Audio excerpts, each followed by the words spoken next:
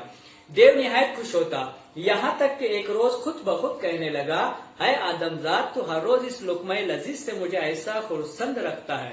خرسند رکھنا، خوش رکھنا، مجھے ایسا خوش رکھتا ہے کہ اگر میرے بدن پر ہر روئے کی جگہ زبان پیدا ہو اور ہر زبان سے شکر تیرے احسان کا ادا کرو تو بھی نہ ہو سکے. لیکن اب تک ایسا تیرا کوئی کام میرے ہاتھ سے نہیں نکلا، اگر کچھ مطلب ہو تو بیان کر. یہاں مراد بتانے کی کوشش کی گئی ہے کہ تو میری اتنی خدمت کرتا ہے لیکن میں نے تیرا کوئی کام ابھی تک نہیں کیا. اگر تجھے کسی چیز کی ضرورت ہو تو مجھے بتا دینا، میں تیرا کام پورا کروں گا، میں تیرے کام آؤں گا. اب شہزادہ کئی دن سے یہی دیکھنا چاہتا تھا کہ یہ کس طرح سے شیشے میں اترتا ہے اور میرا کام آسان کر دیتا ہے، کیونکہ اس کو تلاش تھی باغ ارم کی، یعنی گلے بقاولی کی. پھر اس نے کیا کہا دیکھو. تاج الملک نے عرض کی کہ میں نے سنا ہے دیووں کا مزاج اکثر جھوٹ کی طرف راغب ہوتا ہے اور اپنی بات پر قائم نہیں رہتے. اگر تم حضرت سلیمان علیہ السلام کی قسم کھاؤ تو میں اپنا راز تم سے ظاہر کروں. اس نے وعدہ کرنے کی کوشش کی اور کہا کہ میں نے سنا کہ جو دیو رہتے ہیں یہ ہمیشہ جھوٹ بولتے ہیں. اگر تم قسم کھاؤ کہ میں جھوٹ نہیں بولوں گا اور وعدہ کروں گا تو میں اپنا راز بتاؤں گا کہ میں کس کام سے، کس غرض سے گھر سے نکلا ہوں. تب دیو بولا کہ میں اس بزرگ قسم سے ڈرتا ہوں. تب دیو بولا کہ میں اس بزرگ قسم سے ڈرتا ہوں، خدا جانے تو کیا کہے، اگر وہ مجھ سے نہ ہو سکے تو مرنا پڑے گا. آخرش چار و ناچار قسم کھائی اور پوچھا کہو کیا مطلب ہے. آخر چار اور ناچار یعنی مجبور ہو کر اس نے قسم کھائی اور کہا بتاؤ آپ کا کیا مطلب ہے، کس غرض سے آپ نکلے، اتنا سفر آپ نے سخت تکلیف والا سفر اختیار کیا، کیا غرض ہے، کیوں نکلے، کیوں نکلا تھا وہ؟ کہ اپنے والد کے لیے گلے بقولی لانے کے لیے نکلا تھا، وہ بھی باغ ارم میں اور ایسی جگہ پر جہاں انسانوں کا جانا بہت ہی مشکل تھا. تاج الملک نے کہا ایک مدت سے مجھ کو ملک بقولی کی سیر کا سودا ہے. سودا ہوگا شوق، سودا یعنی کیا؟ شوق، کہ مجھے وہاں کی سیر کا سودا ہے. حالانکہ غرض کیا تھی؟ وہاں جا کے گلے بقولی لے کر آنا تھا. اس سرزمین میں پہنچا دے، یہی میری آرزو ہے. میری سب سے بڑی آرزو یہ ہے کہ مجھے کہاں پہنچا دے؟ باغ ارم میں گلے بقولی کے پاس پہنچا دے. مجھے میرے والد کے لیے، اس نے بتایا نا اپنا راز ظاہر نہیں کیا کہ میں کیوں جا رہا ہوں، صرف وہاں باغ ارم میں جانے کی خواہش کا اظہار کیا. یہ بات سنتے ہی اس نے ایک دم سرد سینے سے کھینچا. ایک دم سرد یعنی ایک ٹھنڈی سانس اپنے سینے سے کھینچی اور 2 ہتھر اپنے سر پر مار کر بے ہوش ہو گئے. 2 ہتھر دونوں ہاتھوں سے اپنے سر پر پیٹنا شروع کیا اور بے ہوش ہو گیا. بعد ایک ساتھ کے ہوش میں آیا. کچھ لمحوں کے بعد، کچھ ساتھ کے بعد وہ ہوش میں آیا. جو آیا ہائے ہائے کرنے لگا اور ماتم زدوں کی صورت بنا کر بولا، یعنی بہت زیادہ آہوازاری کرتے ہوئے، ماتم کرتے ہوئے کہنے لگا، اے آدم ذات، حق تعالیٰ نے تیری اجل کا سر رشتہ میرے ہاتھ میں نہ دیا بلکہ میری حیات کی باغ تیرے ہاتھ میں دے دی. یعنی میری زندگی اب تیرے ہاتھ میں ہے. میری زندگی کی جو ڈور ہے، باغ ہے، رسی ہے، وہ تیرے ہاتھ میں جا چکی کہ میں نے کیا کھائی ہے؟